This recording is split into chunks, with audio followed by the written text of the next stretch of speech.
Assalamualaikum warahmatullahi wabarakatuh. Nama saya Angelina Kiti Hijriah Putri, NIM 4820121089 dari kelas 2A Farmasi MK Teori Farmasetika. Baiklah, kali ini saya akan menjelaskan sedikit materi tentang emulsi. Emulsi adalah campuran dari dua cairan yang biasanya tidak dapat bergabung, seperti minyak dan air. Emulsi perlu ditambahkan zat tertentu yang bertindak sebagai emulsi yang dapat membantu dua cairan dapat bercampur secara homogen dan stabil. Menurut Farmakopi edisi 4 adalah sistem dua fase yang salah satu cairannya terdispersi dalam cairan yang lain dalam bentuk tetesan kecil.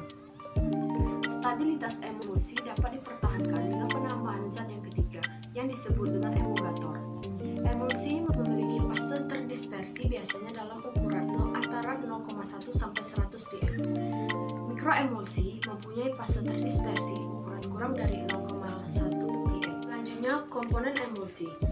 Yang pertama itu komponen dasar. Komponen dasar adalah bahan pembentuk emulsi yang harus terdapat dalam emulsi, yang terdiri dari tiga. Yang pertama itu fase internal atau fase dalam, yang kedua fase eksternal atau fase luar, dan yang ketiga emulgator, yaitu komponen tambahan. Komponen tambahan merupakan bahan tambahan yang sering digunakan atau ditambahkan pada emulsi untuk memperoleh hasil yang lebih baik.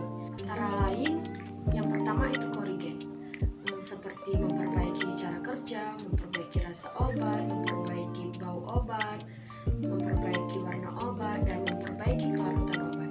Yang kedua itu pengawet, dan yang ketiga itu antioksidan.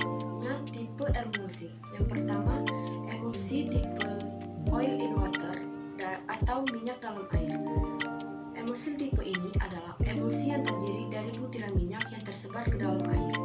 Minyak sebagai fase internal dan air sebagai fase eksternal. Kedua yaitu emulsi tipe water in oil atau air dalam minyak.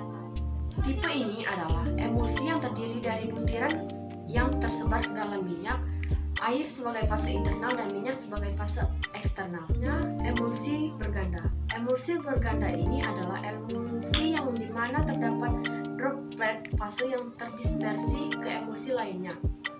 Yang pertama air dalam minyak dalam air, yang kedua minyak dalam air dalam minyak. Berganda ini dapat digunakan untuk enkapsulasi peptida atau protein dan obat hidropolik.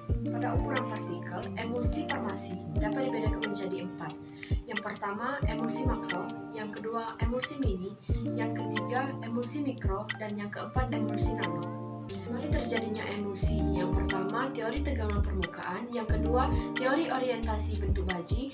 Yang ketiga, teori interpretasi film. Dan yang keempat, teori elektrik double layer.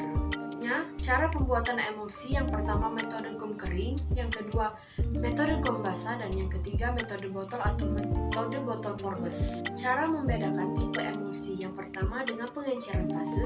Yang kedua, dengan pencatatan atau pemberian warna.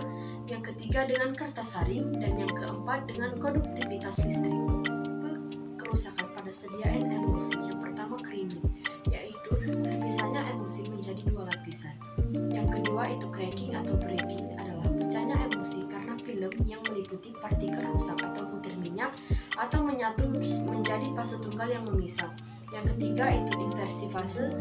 Yang keempat itu Oswald Ravening, merupakan suatu jalan untuk menuju ke sebuah atau penggabungan tetes dispersi. Dan yang terakhir itu flokulasi, yaitu keuntungan emulsi. Yang pertama, sediaan emulsi dapat untuk menghantar obat yang suka larut dalam air.